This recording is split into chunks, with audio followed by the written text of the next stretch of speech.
Deep Threat Sports Network fans, welcome back. We have another great episode tonight.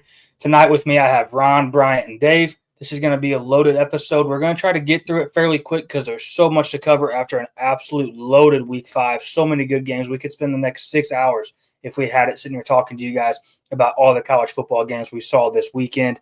Tonight as well, kind of like last week, kind of talked about it a little bit. Had my wisdom teeth taken out. You're not going to hear much from me. Most of these guys right here are going to take over all the notes, and you're just going to hear tidbits from me tonight, kind of some introduction to some things, and I'm going to let these three right here roll it. Y'all are in good hands. Fellas, how we doing? Did you guys get some eyes on some college football, and what did we think about the overall Week 5? It was hyped up to be one of the best weeks of college football maybe of all time. I think it definitely was what we expected, if not a little bit better. Bunch of good games locked in throughout the day. Kind of sucked that two of the best games were right on top of each other there at the end of the evening on Saturday. But when there's so many good games, there's going to be overlap somewhere. Yeah, I would agree, boys. I had the fortune of being up in the suite at the Mizzou game at 6:30, so I missed probably the two best games you just alluded to, Bryant. And I did get to watch a little bit on the TV screen there, but what a hell of a weekend of football. Dave, what'd you Absolutely. I mean, I let me tell you that those last games were rough for me because I'm on the East Coast, so that was a late night for me. But they were worth pushing through. I mean, incredible football. I mean, I didn't think it would be that good. I really truthfully thought it was going to be one of those weekends where the bar is super high and then nobody performs to that level. But it was a fun weekend. There was a lot of scoring. My bets didn't do so great, but hey, you have that. Hey, the Book It segment made a comeback. The Book It / Fade It segment made a comeback. We went like 7-4. We're 24-28 now. We'll get into that on tomorrow night's episode. But it's kind of making a comeback, and don't look now. We're starting to make some money. For the rest of the episode, we have our Dog of the Week. We have our Near Miss segment, the Day Gone segment. We're going to do our DTSN Top 25 like usual on the review episodes, the Heisman and National Championship conversation, and then those main game and quickies. So make sure you're sticking around this whole episode.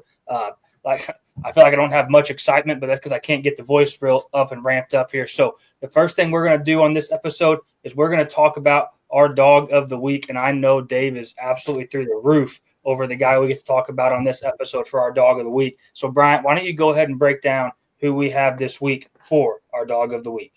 You know what? I don't want to. I'm going to let Dave do it. Dave, break Say this. it with your chest, Bryant. This is Dave's guy.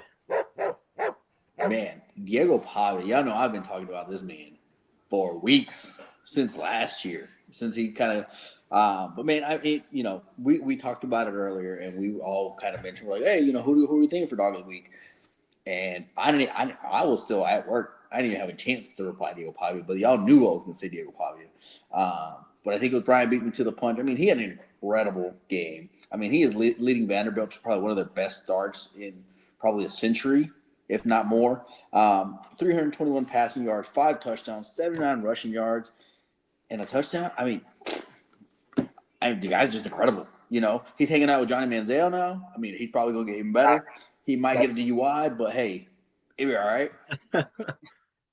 Hey, he's got that mouth on him from Johnny now, though. He's talking smack on Alabama. Oh, yeah, and I love it. Said if we play our game, it's not going to be close. I mean, he's got a chance to really, level up his stock. I mean, I think he should be a number 2 on the Heisman list. That's just me. But he goes to Alabama and he knocks off Alabama again. I might have to get me a Vanderbilt jersey.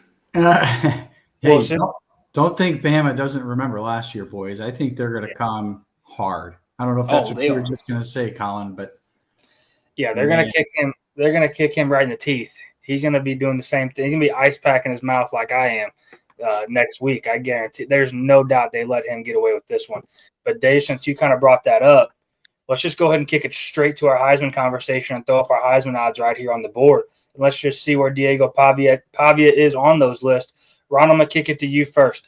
Tell me one guy on this list that you're fading, and tell me one guy on this list that you're wanting to invest in right now. You got the mute button. Yeah, mute monster got me. I'm having a hard time reading that, Colin. I'm getting old. Dante Moore, I know you guys have talked about him a couple times on this show. He obviously is having a great year, especially after what he did Saturday night in Happy Valley. Big fan of him. Mateer's injured, so I know you guys had a lot of hype on him early on. Sounds like he's going to be back. He's throwing, so it sounds like he might be back soon. But I'm a huge Dante Moore fan. I think he's my lead dog. Yeah, we've tipped our cap to Dante Moore here whenever you could get him at plus 2,000 still on this show, and we were talking about how much we liked Dante Moore. Brian, what about you? Who you buying? Who you fading? I think I'm still going to roll with Carson Beck as a guy I like here at plus 1,000. Don't think he's the best player on this list, but at those odds, I think that's a good bet. On this list, I'm probably fading Sayan and Sam Levitt a little bit. I'm not saying those guys are bad players, but I just don't think they have the pedigree nor the schedule remaining to kind of step up and get to the top of this list. Yeah, I don't disagree with you on that at all. I'm with you on those for sure. And a guy, honestly, that I think it's funny kind of how Mendoza moved down this list so quick just based off that one slow, kind of not really bad game, but I guess you would call it a bad game for a guy that's trying to go win the Heisman. I think we've talked before on here many a times. The CJ Carr situation, I don't love that. Would not invest in that. The Jeremiah Smith, not going to invest in that either. I'm still right here with the Carson Beck and Dante Moore situation. I'm still in on those two guys for sure. And I would definitely sprinkle Carson Beck at plus 1,000 before the big game they have this coming weekend. Dave, what about you? I was also going to say Sam Levitt, but just to add some more diversity, I'm going to let Gunnar Stockton go, just because I don't think I don't think he's bad, but I'm pretty confident he's not going to win it because he's not going to come out at this point. He's not going to come out and do anything impressive being on a Georgia program like that. And they're playing a decent schedule, so he's not going to come out and really mind blow anybody. So I don't think he's bad. I like his running ability, but other than that, I don't know if he can really pass the ball very far. I mean, I might be able to pass it a little further than him, but I'm gonna ride the Diego Pavia train until it just falls off the wheels. So I would take him just because your odds are probably looking pretty darn good for this. If you're at plus 1,700. Plus 1,700 is worth a sprinkle because if he beats Alabama and has a good game, he's going to be the front runner on this list next week. And that's kind of where I'm at. Like, and not because I'm a big Diego Pavia fan. I'm like, it is possible. Alabama hasn't been anything mind blowing. I don't think they've been bad. I mean, they had a great weekend this past weekend, and we'll get to that. But I wouldn't be surprised. They're Alabama. They will. They may drop another game. Brian, how funny would this be if last year Dave rode Travis Hunter from week 0 on and he wins, and Dave this year has rode Diego Pavia from week 0 on and he wins again?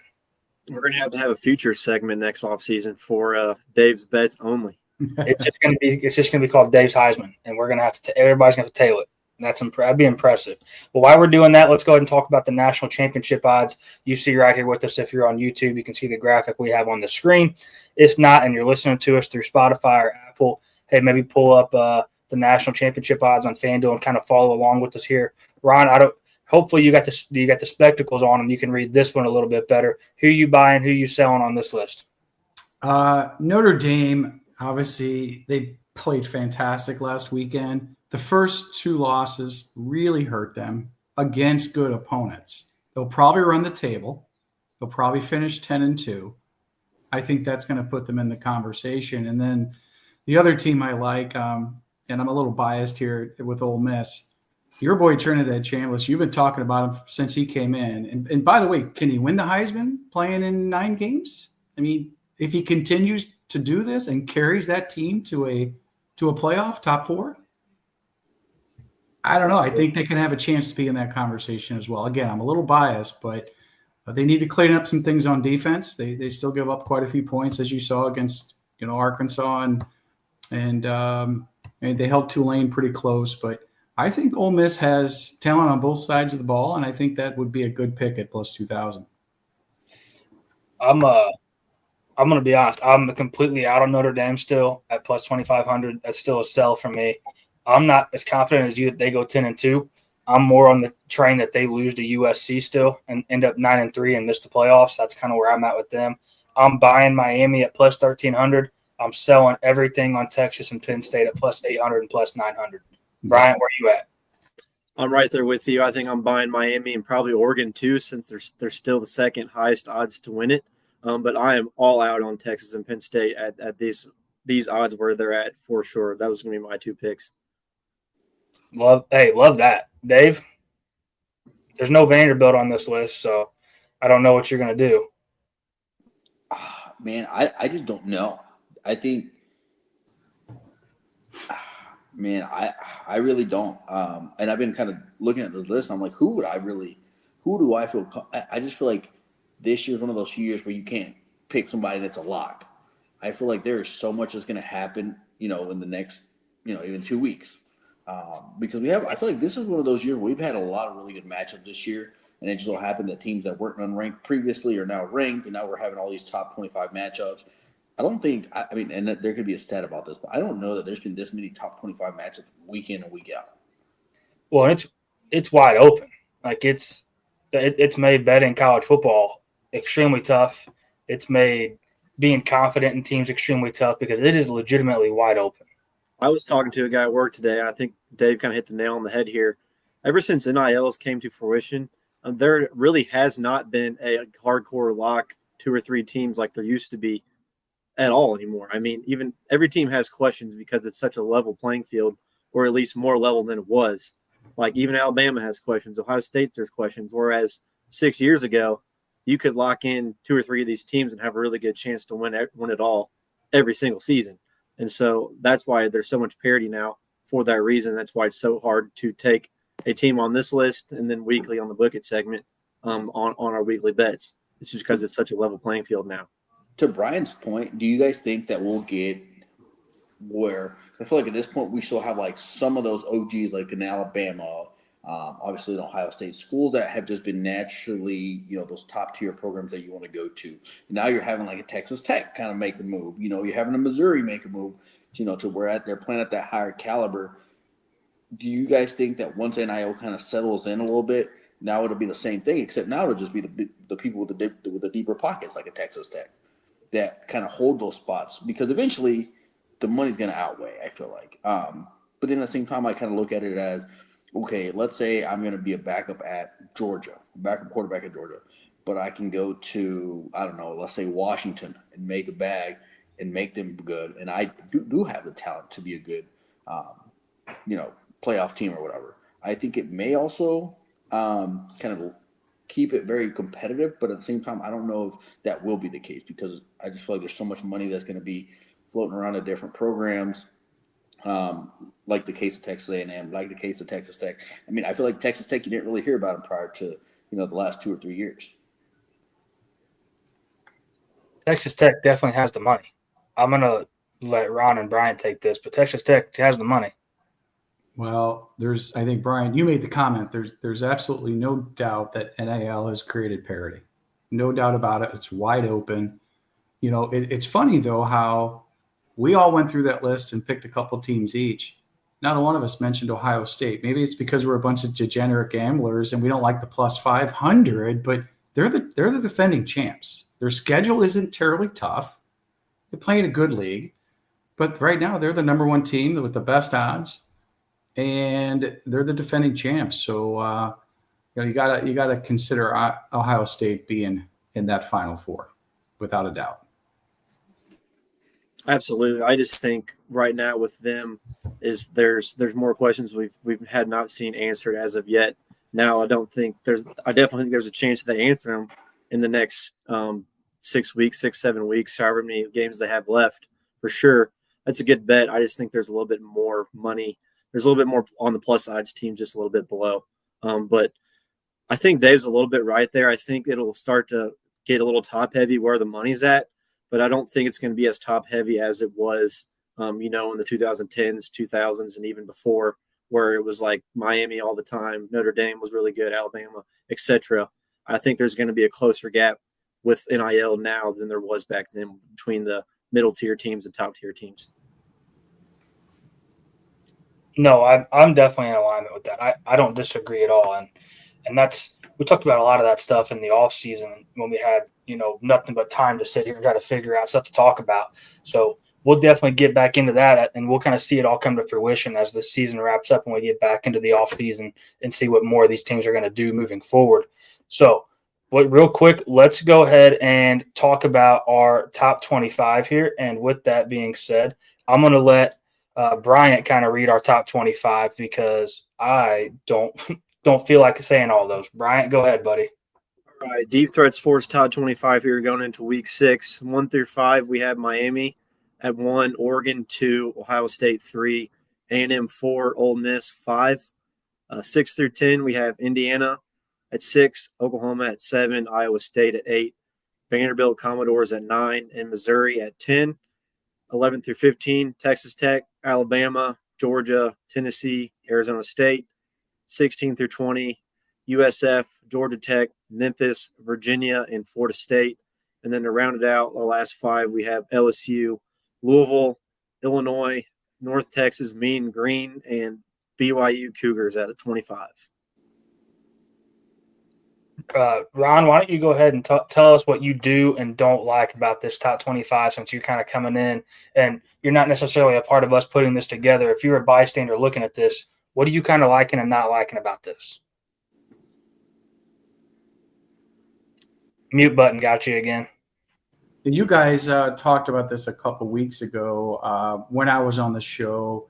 Explain to me your logic behind it, which I love. I think it's outside the box thinking. It's a different, fresh perspective, but you don't have the big boys on here. And that's what I think people will look at this and immediately want to dismiss it. But looking at the top 5, I mean, I think that's spot on. You could probably juggle the order around a little bit. I talked about Ole Miss a minute ago. That's a pretty solid top 5. It's just odd that you don't see the Texases and the Notre Dames and some of these other big teams, even though they've had, to Notre Dame's point, they've had a tough schedule. But I love the way you guys do this and how you rank them based on wins and how they're playing and strength of the games that they win. I love it. I think Memphis deserves to be in there, whether it's ours or whether it's the AP or the coaches poll. Memphis has been playing really well. I've been benefiting from some of the games I put on them. I'm surprised after the Indiana loss that you brought Illinois back in, but spoiler alert, we're going to talk about that game a little bit later and how they came back and beat USC. So they deserve to be in there. It's interesting to see some of these teams in here that most people probably would want to dismiss, but I love it. I think it's a great top 25. Yeah, and we kind of talk about it, how we clean slate it every time, right? We start from scratch. Like when we break this down, there's no teams on our top 25. That way there's no bias, what we did last week, 2 weeks ago. That way we completely do a completely clean slate. We have an Excel sheet we go through, and we have tier-ranked wins that we break down. Whoever has the most tier-ranked wins. And then at this point, obviously, you're going to get most teams with losses, right? I think there's only 24, 25 teams remaining unbeaten, and that's the G5 teams as well. So at this point, we do take into consideration some what you would call good wins. But, I mean, it has to be a respectable win, and we want to see you bounce back after that win. Notice how there's no teams on here that just had an ass-beating loss and still survive in our top 25. I mean, it's if you bounce back and you prove that you can win after a loss, then we'll respect you again. So, Bryant, where are you kind of at with our top 25 here? I like it. I think we're giving a lot of love to some of the G5 schools, which the 3 on this list I think are more than worthy. Arizona State moved back up a little bit after a tough start to the season with Mississippi State, but they've had some quality wins here last few weeks, and you see a team like that jump back up. Florida State, you see fall a little bit, but not too much because Virginia is right there. They're a good football team, and that's why they're right ahead of them. So obviously you don't see like the Notre Dame type teams and the Texas because we just haven't seen enough from them teams to make it into our top 25. So that's why it's a little bit unorthodox here.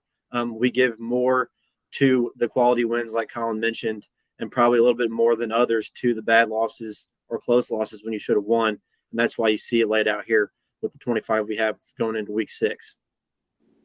And that's also why we waited a little bit. Sorry to cut you off, Colin. No, you're good. We waited a little bit to let it play out a little bit rather than you see, I think, with the polls, especially the AP, you see still, even into week 6, a little bit of preseason bias in the poll. And that's why you see the Texas still up there and the Penn State still up there rather than what do you see here where we don't see them? So I think that's another part of this top 25 with a little wrinkle as well. Dave, anything you want to add? No, and I like how Ron mentioned, like, we don't have, the team that you would stereotypically see in these polls, and that was kind of our point, and even Brian kind of highlighted that a little bit, just kind of how that's why we waited a little bit, because we do feel like there tends to be this preseason bias with the AP top 25. Again, that's a ton of different people that are voting on this. Sometimes you'll look at the bottom where it's, teams that receive votes, and you're like, how did they even receive a vote? Like, they should never be a top 25 team. Yeah. And I think we do a pretty good job of just being very level-headed. Like, okay, let's be realistic. Like, who's their best win? Who's their next best win? Who was their loss? Is it a noteworthy loss, or is it a loss where it was like, yeah, they had no chance in that game? And I think we really reward teams for doing well against good teams. And we also are not going to butcher a team if they had a competitive loss to let's say a top 10 team. Well, we're butchering Penn State. That's because we've seen them do absolutely nothing. Well, that's because they have no offense. Well, we'll talk a lot about that. They've won no games to be a part of this conversation up to this point, we feel like. That's why you're missing the Penn States. That's why you're missing the Texas. Like those teams right there don't do what they're like. They haven't impressed at all. And when they had a chance to impress, they failed miserably at impressing. I feel like both opponents that they lost to, Texas and Penn State, that is in our top 25, allowed those teams to be in those games rather than just putting them out of their misery. So that's why you don't see Texas and Penn State on our list. So real quick, I'm going to let Dave, do the near misses and the day gone segment real quick. Dave, if you can take those for me and rattle off the near miss and the day gone for everybody, and we'll get right into the game breakdowns. Yeah, absolutely. So our near misses for this week were BYU 24 at Colorado 21. So BYU just barely got through there. Barely, but they did it. So they stayed in our top 25. Tennessee and Mississippi State, that was a 41-34 matchup, and that was at Mississippi State. So Tennessee, again, slivered away real quickly there. And then Auburn A&M, that one was a lot closer than I think a lot of us expected it to be. It was 10-16 with A&M getting the dub there. It was at A&M, so a little bit of favoritism there. And then we had Indiana at Iowa. Indiana got the dub 20-15. So still made it happen. Fernando Mendoza, your stock's dropping a little bit, so perform. And then another big game that I was really tuned into was Georgia Tech at Wake Forest. Wake Forest happens to be my local team here in town in Winston-Salem, North Carolina, and they almost pulled it off. I mean, that was pretty impressive. I don't know if you guys have watched the game, but it came down to the wire on that Friday night. I mean, I normally don't stay up that late on Friday nights, but Wake Forest got screwed too. I'm here to tell you. Yeah, I mean, that game could have gone completely different way. I would have loved it just to see Georgia Tech get knocked off, but hey, that's why it's a near miss, because they just barely slithered on by. That is the definition of a near miss right there. Dave, give us our two on the day gone segment. Yeah, so the day gone, first one is going to be Arizona State beating TCU 27-24. And then the other one is going to be, I wish Nolan was here, but he's not, Florida State getting knocked out by University of Virginia 46-38. Yeah, that was a shocking loss. I think Nolan didn't feel like they were going to get upset, and I think that them getting upset maybe why he didn't show up tonight. He just fled the scene. He just got out of here. Did you guys see the end of that game, by the way? Yeah. I was at the bar, how the Florida State receiver juggled the ball at the goal line and continued to do so until he got to the back of the end zone. I thought it was a touchdown, and then they overruled it. He definitely was fumbling out of bounds a little bit, but I did think Florida State got the shaft a little bit at the end of that game when in the second overtime, Virginia ran their kicking team out when you're supposed to do a 2-point conversion. And they literally got no penalty. They got the play clock reset and got to sub in their offense with nothing. That was a joke. But Florida State shouldn't have been in that position either. That's once again just like you see tons of officiating, not to rip on officials, but you see tons of officiating mistakes so far through the first 5-6 weeks of this season, and it's showing its ugly head in a lot of these football games. In all honesty, that was bad. They don't get any reprimand for what Virginia did, and like, how does the coach not know in that situation that how does he not know what you're going for? Going for two. I don't understand this. I'm still trying to wrap my head around that. That's mind-boggling. So bad. Let's go ahead and get right into this main game review. Once again, if you're just kind of joining us here, I'm going to let Ron, Bryant, and Dave do most of this. There's not going to be a ton of talking from me here moving forward unless a quick hitter I want to add or a point or two I feel like these guys miss. But these fellas got you in good hands here. So the first game that we're going to talk about is LSU 19 at Ole Miss 24. Bryant, why don't you go ahead and dive into this thing real quick and get this thing popping for us? Yeah, big win for Ole Miss there at home. You saw Lane Kiffin was super pumped to win the game and threw a little diss at Whit Weeks. Everybody knows why there after the game. That was pretty funny. Made me chuckle. But on the LSU side, we did not see any rushing attack. They're missing Caden Durham. He got hurt, I think, the week before. Missing him in this game, it showed. But then again, they really couldn't run the ball before. So nothing really on the ground at all, and that forced us to throw the ball a bunch. And these receivers made some plays, but not as much as they needed to get the job done. Defense was pretty good, I thought. They held Ole Miss at 24. I think they let Chambliss use his legs a little bit too much, but I think he's going to do that to most teams from what we've seen him play in these last few games. But game could have been a big Ole Miss win. We had that Caden Lee fumble there, and that first touchdown for LSU was a big bobble up in the air, and they happened to catch it in the end zone. So I think Ole Miss played a much better game. Chambliss looks really good, very good runner. He's dialing in on the pass as well, so that's good to see. And dude, I don't know if you guys were watching a whole lot of this game, but it seems like every good pass that Ole Miss has was a go around the outside back shoulder throw. They either got completions on it or it was a pass interference. So look out for that and see if teams start to key into that later on in the season. But they're so good at that. But to credit LSU, they kind of hung in the game. I think Ole Miss helped them. Almost screwed it up there in the end when the guy ran out of bounds when they were trying to run out the clock. And you can see Lane Kiffin was not happy about it. Had to go for it on fourth down to ice the game, and they did it. Ole Miss is a scrappy team. They got a lot of good players, especially Kawan Lacey, transfer out of Mizzou. Is having a great season for them. Can do it all. He can run between the tackles as well as catch the ball at the backfield. But in this game, I think Ole Miss played way better. Probably should have won by more, let LSU hang in. But, man, LSU and Nussmeier, it seems like he's not playing up to par. Or maybe he's hurt or something. I don't know. A few bad decisions, especially early on. We'll see. But they have more questions to answer than Ole Miss does. And Ole Miss got a big win there on Saturday evening. Nuss definitely looks hurt to me. Obviously, I don't know that, but I feel like something's definitely up there. He's got no zip on the football. Dave? Yeah, I mean, you look at the score and you think it was a close game, but, like, man, I feel like when you watch the game, it was not close. I mean, I believe LSU had like two field goals, so you take those 6 points off, and this is a completely different game. Now, listen, I'm sorry, but I'm gonna be the one to say it. Kicking should not be that hard. You shouldn't be able to make every field goal, and it is what it is.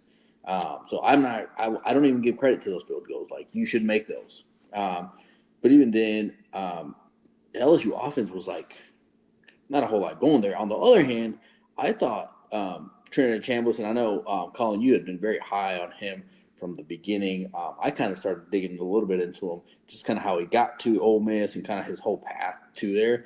Again, it's kind of like a Cam Ward, where he wasn't that 5-star recruit. So pretty impressive there, but more impressive the fact that he wasn't the number one guy initially, and now he is just making it happen at Ole Miss. I mean, I don't know what's going on with Nussmeier. I had him very high when we did our preseason Heisman voting. I mean, there was just not much going on in LSU's offense. And then, I don't know, I didn't think it was that entertaining of a game, to be completely honest with you. But I don't know. I just can't tell if LSU is just not good or Ole Miss is that good. I'm leaning more on the sense of LSU's just not that good. Ron, what about you? Well, you guys know where my allegiance lies here, but I live bet LSU late in the third quarter, beginning of the fourth. I took them on the money line plus 350 because I've seen Ole Miss. I've seen Lane Kiffin do this before where he gives up a lead, changes up what he does, but I'll give credit to him. They continue to fight all the way to the end. And I said this before, we talk about him. You guys talk about him every week on this show when I listen.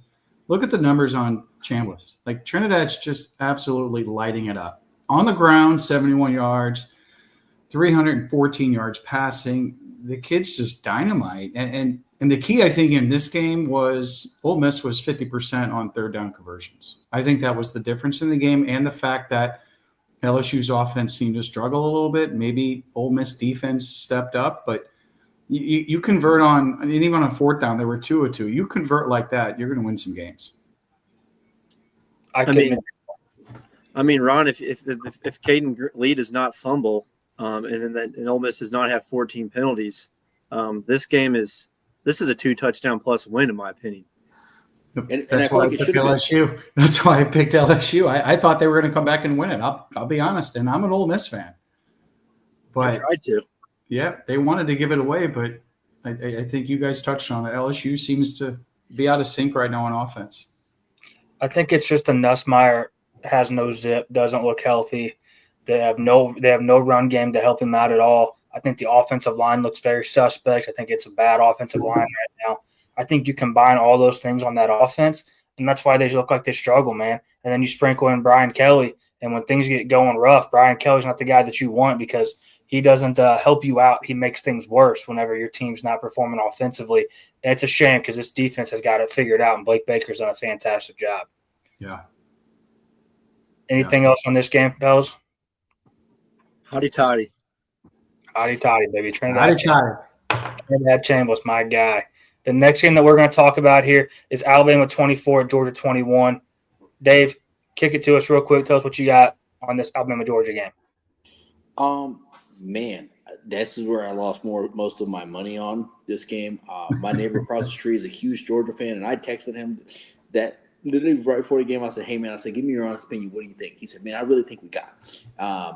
And, he kind of went through – he texted me multiple texts of, like, why Georgia? And I said, you know what? You got me. I'm convinced. Because I was really going to just bet on Bama just to piss him off, really. And I should have done that. They ended up – Georgia was on, like, a 33 home game win streak. I mean, you look at Georgia, you think, they're going to secure the bag here, especially with kind of how Alabama's first couple games went, not too promising.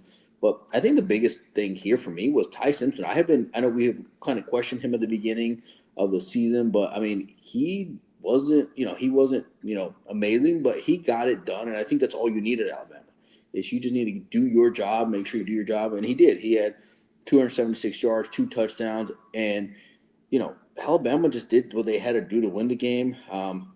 Georgia I just feel like they beat themselves. Ty Simpson's numbers were that good with another Ryan Williams drop touchdown pass for a bomb. Yeah, so many. I don't like, and I don't even know. Like the weather wasn't bad, right? Like I don't think it was. Like what was? Because it wasn't just him. It was multiple people dropping balls left and right. And I'm sorry, but if you're at this caliber of a player, you don't drop the ball. Yeah, that's Georgia struggled with that last year. They had a couple big drops in this game. Bama had a couple big drops. Yeah, I'm with you. The drops are unacceptable. Bryant, what'd you see? I think Ty Simpson kind of put that first game in Florida State to rest a little bit. He's played extremely well since then and shown he can use his legs as well to be a dynamic dual threat guy when he needs to be. Played a great game. Ryan Williams, I think he kind of settled down a little bit towards the end of that game, had a few big catches there after that big drop. I think he's still a little rattled, maybe a little gun shy for some reason. So needs to strap it down and play like the elite player that he is. But, man, he's got some guys on the other side that can really take some pressure off of him. Isaiah Horton kind of came out in this game. Jeremy Renard's been solid all season. So Ty Simpson's got some weapons. Jam Miller's back and looked good, as well as a few other guys that they got there that were taking over for him while he was out. So Alabama is kind of clicking a little bit. Don't think Georgia played that bad of a game. They just couldn't get over that initial 14-0 hump that they started out to. And, man, there was no points scored the last 21 minutes of this game. So the defense is kind of settled in, and it showed there with no points. Massive drop in that late fourth quarter there by Talon Taylor. I had to look him up. He was a true freshman. I think that was his first opportunity to catch the ball and dropped a wide open touchdown. We mentioned the drops. I won't go much more into that. But on the Georgia defensive side, this is just not the defense we've seen or come to be used to in recent years. But they have no pass rush, really, which is shocking to say. But they're solid enough to keep you in the games. I just don't think their offense is good enough to go out and win them games like we've seen in the past. Granted, they have a relatively decent schedule coming up, so I think they'll be okay. This isn't a horrible loss, but I don't think Stockton's is not a game breaker on this Georgia offensive side. The only thing I really saw that was eye opening on their offensive side of the ball was Chancey Bowens was really good. I think we're gonna get him more looks. I think they're gonna work him in more with Nate Frazier. Personally, I don't think Cash Jones needs to carry the ball again. They need to keep him in the slot because he made a bunch of bad plays in this game. So all around, pretty good football game. Not lights out like we've seen in this matchup before. My last point on this game, I got 2 more points. Alabama's got to find a kicker. It's been a problem for years. We'll see what happens with that. But, man, we can't be missing field goals. It seems to bite them in the ass numerous times. And then my last point is, does anybody see the play by Caden Proctor lining out wide and about scoring? I mean, that dude is athletic for 370-plus pounds. That was insane.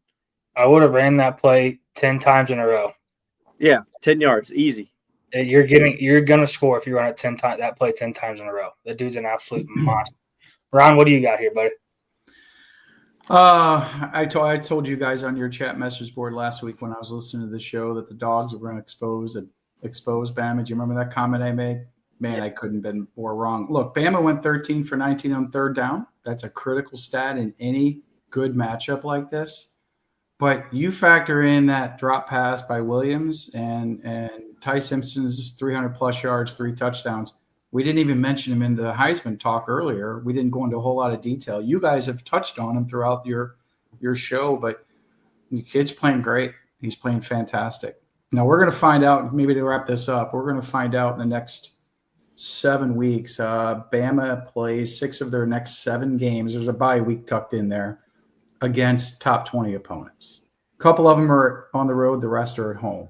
We're going to find out how good Ty Simpson really is. If he keeps playing the way he's playing, protects the ball. We're going to be talking about Bama again here in another month about being in the hunt for the national championship. They're playing really well right now. Yeah, this network did not give up on Ty Simpson after that Florida State game. We actually were some of the lone people saying the opposite, that we still thought that he played pretty damn good, especially in his first performance out there on the road at Florida State. So I'm still in on Ty Simpson as well. I do agree with you. He should be brought up in some Heisman conversations. The only other thing I want to add is, Brian, I'm going to push back a little bit. I didn't feel like Jam Miller looked all that well yet. I didn't think the running game looks all that well yet. So I still feel like it does fall on Ty Simpson's shoulders a lot. And the fact that he was able to answer and perform leads me to believe that I have a lot more confidence in Ty Simpson than I even already did. So I'm all in on the Ty Simpson train.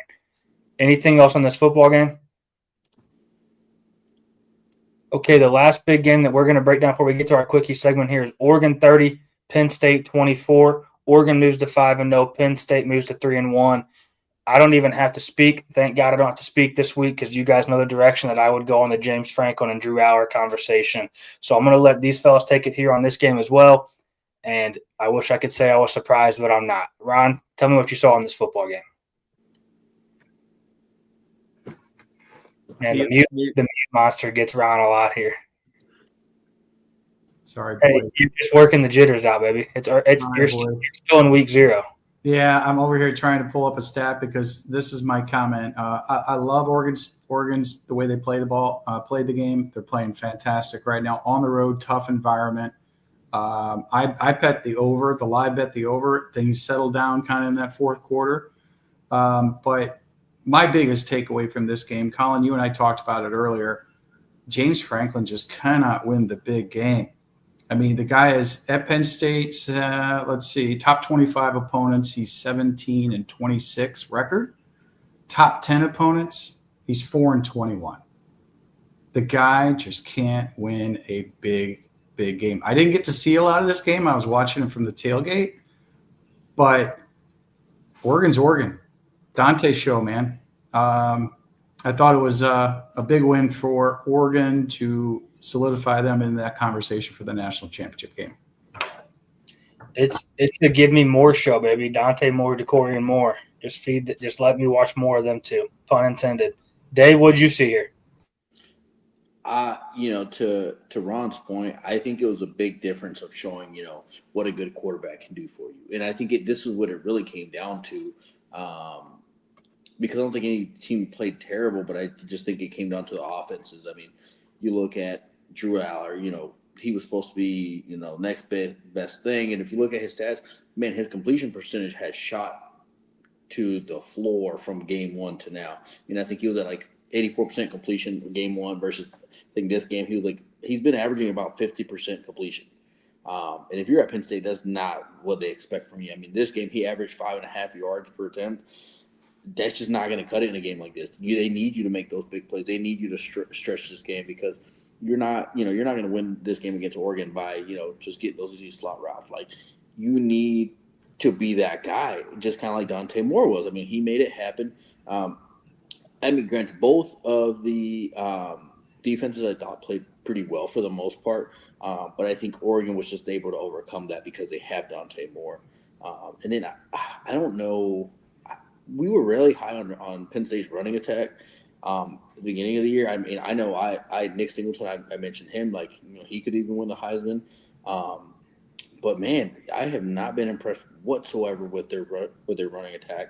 And then Oregon, I thought Oregon was just a well-run team. They acted like they've been there before. They've acted like they play these games day in and day out. I mean, let's not mention, going into Penn State and playing there on a night game, on a whiteout game, that is intimidating as all can be. And they didn't seem to be bothered one bit. They went out, they played their game, they walked away and called it good. I'm glad you mentioned that because for Dante Moore to go do this, that was like the one question I had for Oregon in this football game is can Dante Moore handle that situation, that pressure, and that environment?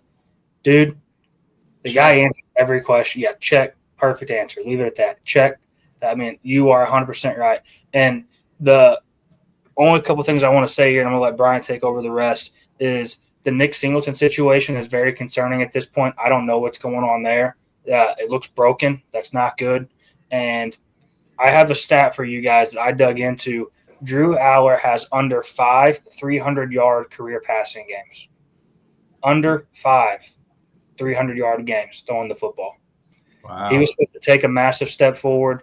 Everybody that follows our show knows I was all over Penn State and Drew Aller last year. I was the first one to hop off that bus this year after watching everything I saw from him last year.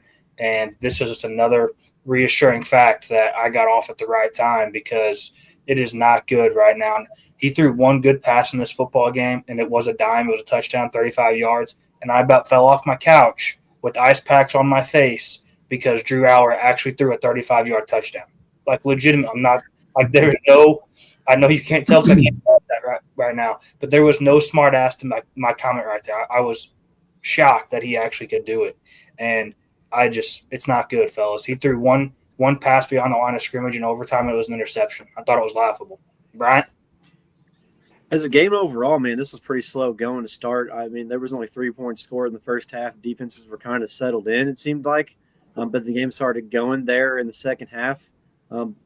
Credit to Oregon. I'll start with them. Man, Dan Lanning loves these big-time games and always has his team locked in, and it showed in this game for sure. On Oregon, on the offensive side of the ball, man, they have so many weapons, especially with Dante Moore playing like he is. They can run the ball, multiple guys on the outside that can catch and make plays, and it showed in this game for sure. I'm not going to touch too much on the defenses on both sides. I think they're both pretty well-rounded. Penn State's maybe not got the pass rush as we've seen in recent years, but they're still solid as well as Oregon on that side of the ball too. The offenses I already touched on Oregon, but Penn State's, man, they just don't have anything going. I don't know if it's a scheme issue. I don't think really Drew Aller is a Andy Cole-Nicolay type quarterback. I think they're really missing a dual threat type player like Bo Prabila, who was on their team last year. I think that fits a little bit better than Drew Aller does. And it showed in this game, man. They just don't have any weapons on the outside to catch the ball. And when they're running the ball, that was supposed to be their bread and butter. Katron Allen's getting more rushing attempts than Nick Singleton, which is fine, but he's not doing anything with it. And then Nick Singleton gets one less than him, and only has 21 yards, averaging 1.9 per rush. That's not going to win football games. Credit to them for fighting back in that fourth quarter and tying it up and taking it to overtime. I thought that was a pretty gutsy performance there by them. But then they went right back to what they did all the rest of the game in overtime. And then Drew Aller solidified it with one of the worst passes you'll ever see a Division I Power 4 quarterback make. I mean, it was a duck right to the outside linebacker. Very disappointing, but I agree with what Colin said at the beginning. Does not shock me from Penn State whatsoever. They just can't do it, man. They legitimately can. They just can't do it. And until they can, I'm not ever betting for them again that they can. Ron, it looked like you had something you wanted to add a second ago. Oh, man, I've been sitting here waiting since Dave's been talking. Yes or no? Does Penn State win this game with Bo behind center? Yes or no? And this is for the crowd, for our audience, our listeners. Yes or no? Go ahead. Dave, lead us off. You kind of reacted to that. Does Penn State win with Bo? I mean, listen, we just got to look at their stats. You just look at flat-out stats. I think they have a chance because, again, like I said, it was just Drew Aller had nothing just nothing. I mean, all he was throwing was short passes, and we know, just from seeing Bo Perula over at Missouri, he can make things happen. And I'm almost like wondering, like, man, is Penn State regretting letting him go? I think so. I think that he would have made an appearance in this football game if he was still there. I think that they have no rushing attack, it feels like a consistent run game. And I think that he would allow them to open up a run game. And I think that at that point, then it helps to play action deep ball a little bit, get going. Kind of what you see Mizzou do with Perbula right now is what I think would help Penn State, because Drew Aller has proven that you can't let him sit back there, and we're showing his stats right here, throw 25 passes and go win you a football game. So it wouldn't make them any less of a chance to win this game than what happened. I think they win it only because, and I didn't see all of this game, they don't fear the passing attack. They're most likely playing the run. You can see that by the 4 yards per carry, but Penn State's always been a team that has to run the ball to win. They got a two-headed monster. Dave made all kinds of comments on this earlier. Nobody fears Drew Aller anymore. No. I think Bo would have given him a better chance. I still think Oregon probably would have won. But it seems to me like I mentioned, I think he would have fit this offense and the scheme a little better. They're trying to run some misdirection and some motion, and Drew Aller just is not that type of quarterback. He's a pocket passer, really. Agreed. And he's not good at it. So, personally, that, and we don't really talk a whole lot about the receiving core, man. They don't really have any weapons either. So, I don't think that's going to open up the pass because those guys aren't getting open to begin with. So, maybe if Bo was in there, he could have opened it up with his legs and kind of made them fear that a little bit more. But I still think Oregon would have won. I saw fans talk about how they were really pumped up that Ross looked like he could be a playmaker. And if you're hanging your hat on a guy that went 4 for 48, I know he had 2 touchdowns, but if that's what you're excited about, that just goes to prove that your receiving core is ass and has been ass for a little bit now. So, enough on ripping on Penn State, because I wish I could get animated tonight, because I would be banging the table with my frustrations on James Franklin and Drew Aller, because all you guys know how true it runs with me when it comes to those two. All right, let's get into our quickies here, and I think we have like 6 or 8 of them because there were so many games. So we're going to give you some quick hitters real quick and hop on out of here. I know we've already been going for 50 minutes, so we're going to pop in and pop out. We give the best quickies here. Bryant, real quick, first one for you, buddy. Tennessee 41, Mississippi State 34. Hit us. Yeah, this is one of the better football games in the SEC, I thought, this past week. My first comment is I get the tradition, but I absolutely do not like the cowbells that they do. I think it's rather what's the word I'm looking for? It's not annoying, but like it's constant. It's obnoxious. It's obnoxious, yes. It's obnoxious. But to the game, Tennessee, boy, they got some good receivers with Matthews and Brazel. Those guys can play ball. On the other side of the ball, I think Mississippi State leaned on the run a little bit, and it kept them in this game with Fluff Bothwell and Booth. But Blake Shapen played a very bad game, in my opinion. Had a bad interception that led to a pick 6. Both defenses were porous all day. I mean, there was no defensive play in this game. Yeah, Aguilar also didn't really play that well. He had a couple touchdowns with also 2 picks. So Tennessee survived. I think Mississippi State's a lot better than we thought they were. Obviously, they already covered their total for win-loss on the season. So credit to them, making it a rather tough place to play this season, other than what we thought it'd be. But Tennessee survived and they move on. But they got some things they got to clean up, especially on defense and with the passing attack. Couldn't agree more. Dave, the next one was supposed to be mine, but it's going to be yours now, buddy. Ohio State 24 at Washington 6. Tell us what you saw. Man, this game I think was a prime example of defense wins championships, which is really impressive considering their defensive coordinator Matt Patricia. It's his first year there, and they had so much talent go to the NFL last year. Ohio State did, obviously not Washington, but you would think that they would be some kind of downfall. And man, they're almost better this year on defense than they were last year. I mean, I don't know if you guys are aware, but they have only given up 22 points this season, and that includes 2 field goals this Saturday. So it really goes to tell you how well they have been playing on defense. And you saw it because Washington could not convert on third down. They couldn't get the drives going. I mean, they just couldn't get any continuity there. Which credit to Ohio State. And I think Washington kind of knew this was going to be the thing that was going to happen. But on the other hand, too, Washington's defense I thought did a pretty good job. Nothing too explosive, nothing too crazy. Julian Sayin, I think, did a pretty solid job. Wasn't mind blowing, but also nothing to be upset about. He just did what he had to do against a decent Washington team. I don't think Washington is bad by any means. I just think they had a very hard time with Ohio State's defense. But like I said, this game I didn't think was a very entertaining game. But if you're an X's and O's kind of guy, I think you'd like this game.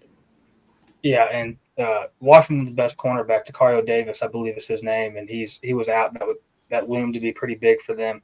I felt like they were just limiting possessions and trying not to let Ohio State really kick their ass. I felt like they almost not mailed it in, but knew like they almost kind of accepted defeat, I felt like, early. Also, what a great environment. This is super underrated. Ryan, the next one is yours, buddy, and we're going to go ahead and kick it to you. Auburn 10, Texas A&M 16. Tell us what you got. Well, I'm going to try to make this quick, but my goodness, there are some parallels in this game that just really raised my eyebrows. Good game, typical smash mouth game, but what was really, I guess, eye-opening to me, 23 penalties combined. Just a sloppy game all the way around, hence the score. But A&M is a balanced team. 207 yards rushing, 207 yards passing. They ran the ball 47 times, but when they threw, they were averaging 9.4 yards per pass, where Auburn, when they threw, they were averaging 3.8 yards per pass. So Auburn just could not get any offense going. Short passes, they couldn't get down the field. They were 0 for 13 on third down, 0 for 2 on fourth down. You're not going to win any games if you can't stretch the field and convert on these third and fourth downs. Le'Veon Moss is back from his injury. He's had a couple solid weeks. Jackson Arnold, 15 rushes, 11 yards, sacked 5 times. Like, goodness gracious, like that. Hugh Freeze has got to change that offense. That offense is as stale as a high school team. So A&M looked good. A&M looked really good, and we have them in our top 5 here on Deep Threat Sports. So I think they're going to be there at the end of the year, and what a big win for them. And Jackson Arnold just sucks at throwing the football. It's awful. We talked about how maybe Oklahoma sold him out and he was the scapegoat. No, Oklahoma was right. He sucked at throwing the football. One thing to add on this game. I didn't get a whole lot much. Excuse me. I didn't get a whole lot of a chance to dig into this game much. Did Jackson Arnold get subbed out for Keelan Russell for a little while? It's not Keelan Russell. It's Keelan Russell was at Alabama, I believe. Yeah. What's his name? True freshman. I think he got subbed out for. Oh, the guy that was on Notre Dame that flipped. I know who you're talking about. I think he played. I think Jackson Arnold got subbed out for a while. Well, I'll be honest, dude. I turned this game off. So it was boring, wasn't it? I legitimately turned this game off. I thought Jackson Arnold played the whole game. Arnold played the whole game according to passing stats. Unless he came in and did throw a pass, Arnold played the whole game. Okay, maybe I was seeing something that said they should have brought him in, but I just wondered.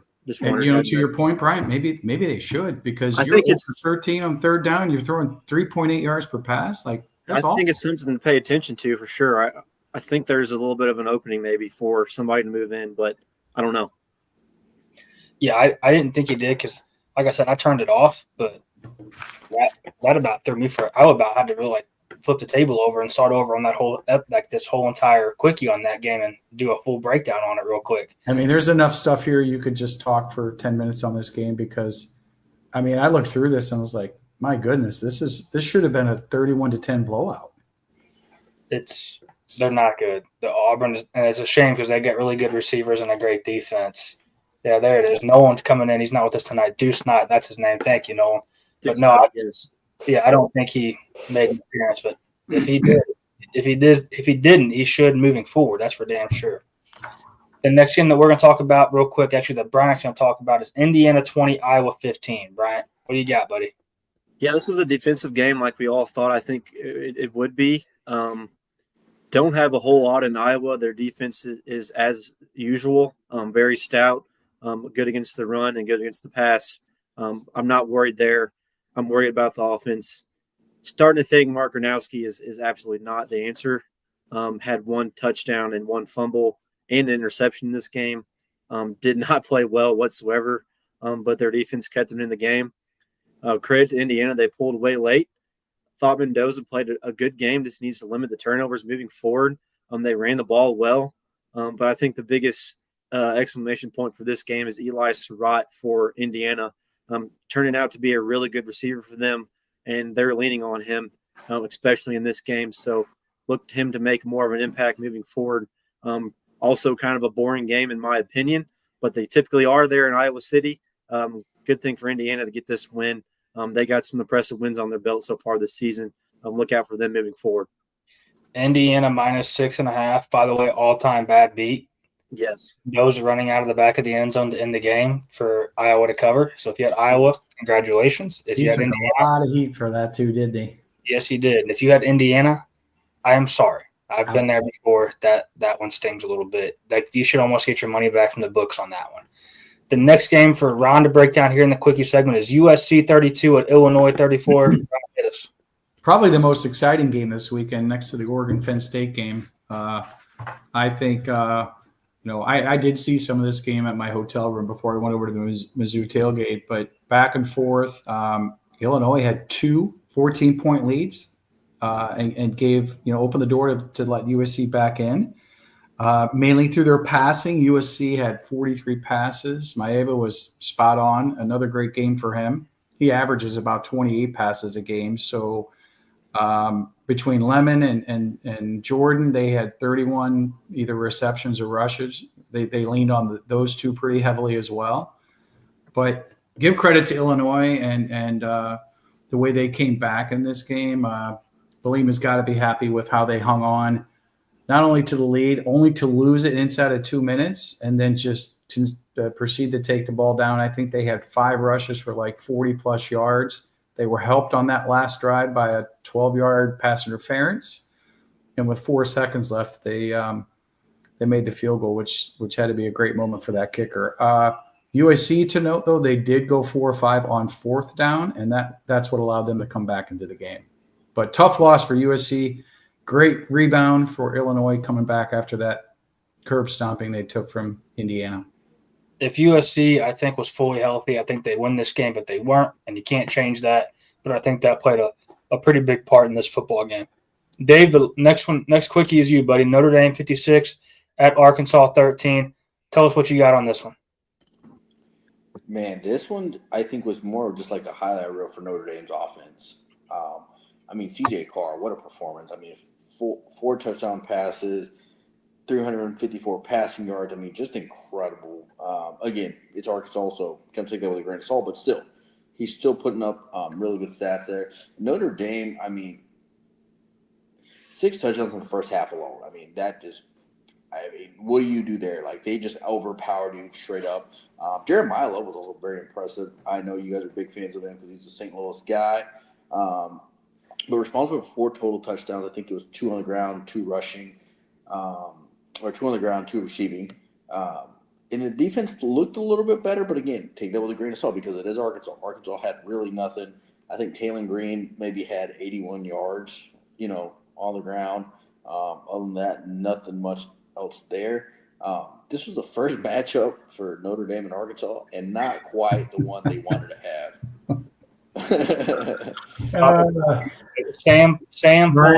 Sam pulled Pork Pittman no longer. Right. Bobby Petrino back in town, boys. By the Bobby Petrino show. Got himself a motorcycle. He just drove his motorcycle to practice today, fired half the defensive coaching staff, if not all of them. As he should. Yeah, pulled Pork Pittman. He's drinking cold beer now somewhere else, boys. He'll be an offensive line coach somewhere. He's a good coach. He's just not a head coach. This did him in, boys. Yeah, Dave, you're right. Notre Dame boat raced them. Good points, Dave. This was definitely a game that Notre Dame needed, and they got it. They had to have this type of showing for sure.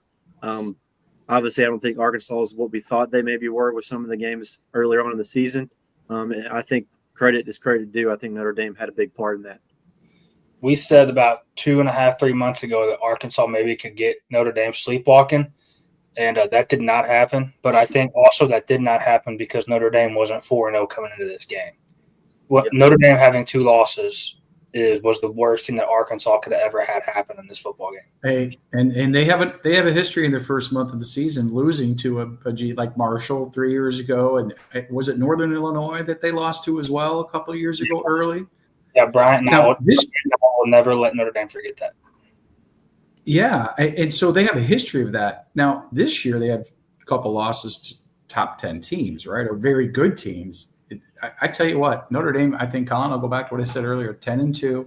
They're going to boat race everybody from here on out, and they just got to be ready to get back to the national title game.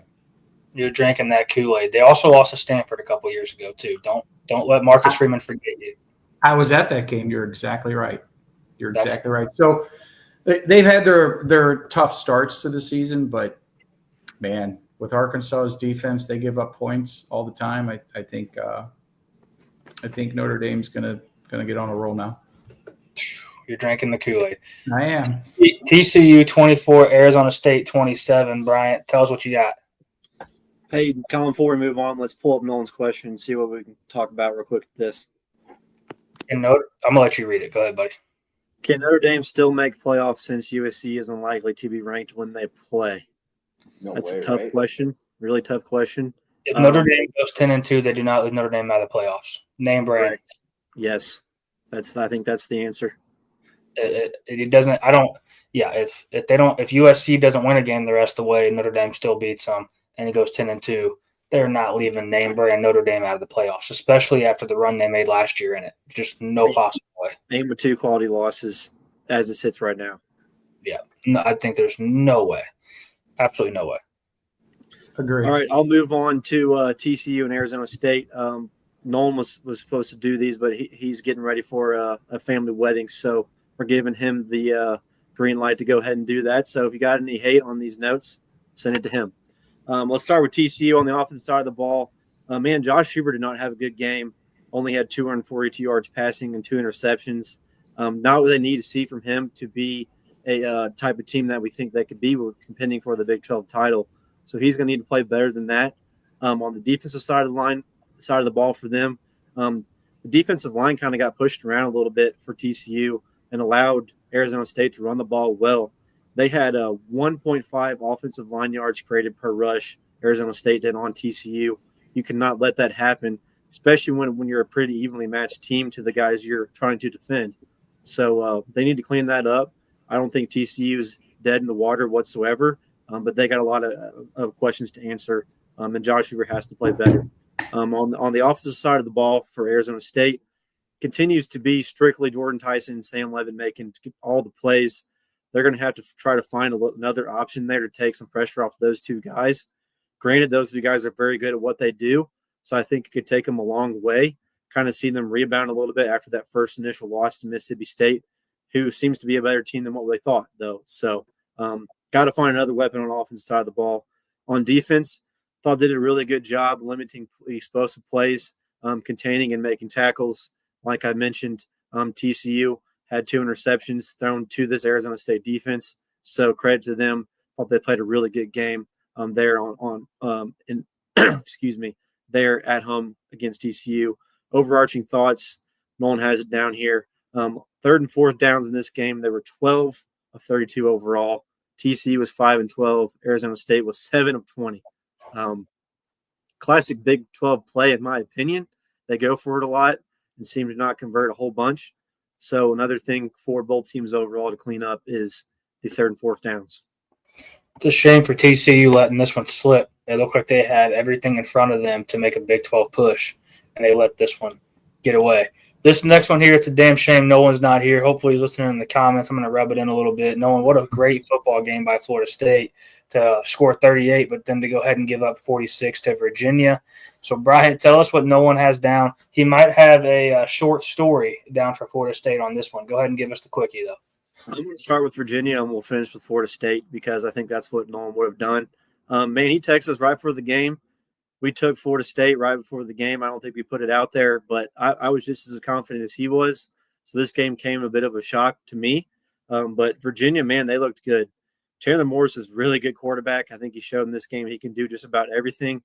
He's been all over the country, kind of seemed to find a home here in Virginia, making plays, takes what the defense gives him, can also bounce back when he makes a mistake and doesn't let it continue on.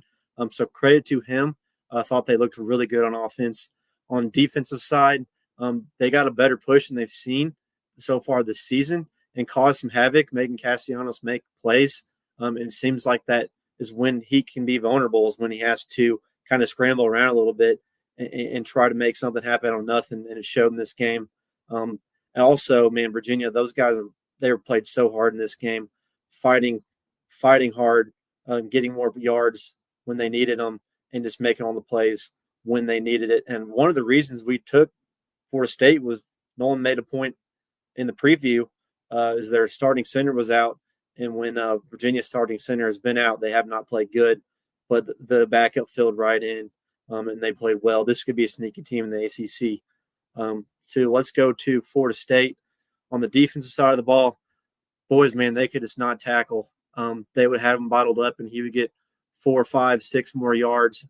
Virginia player would, and then it would make it manageable 3rd and 4th down, and they would convert Salt numerous times in this game.